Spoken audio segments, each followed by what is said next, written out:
Syphilis নিয়ে আলোচনা করব। সিফিলিস মানে ডিস্ট্রাকটিভ, কি মনে কি শরীরে। অবশ্যই আগে মনে, তারপরে শরীরে। জীবনের সবথেকে প্রিয় জিনিস মানব শরীর, তা নিমিষেই শেষ করে দিতে পারে এই সিফিলিস। সে কখনো শঙ্কিত হয় না। শুধু যে সে নিজেকেই ধ্বংস করে তা কিন্তু না, পরিবেশ কেউ সে ধ্বংস করে দেয়।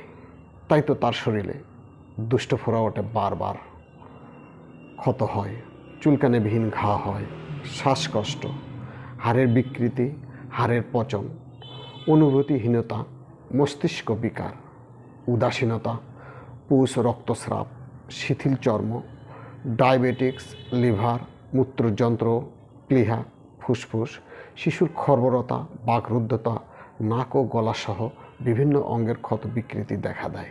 সিফিলিস কিন্তু মনের স্থিতিস্থাপকতা একেবারেই নষ্ট করে দেয়, ফলে গভীরভাবে চিন্তা করার ক্ষমতাও লোপ পায়।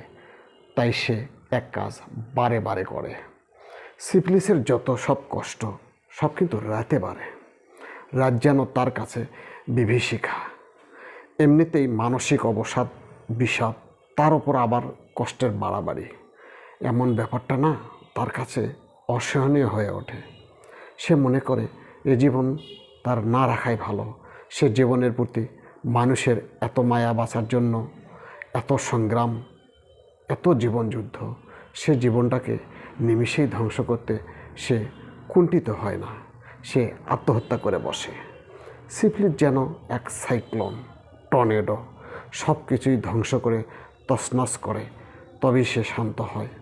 অমানবিক ধ্বংস, আপন বংশকেও সে ধ্বংস করে।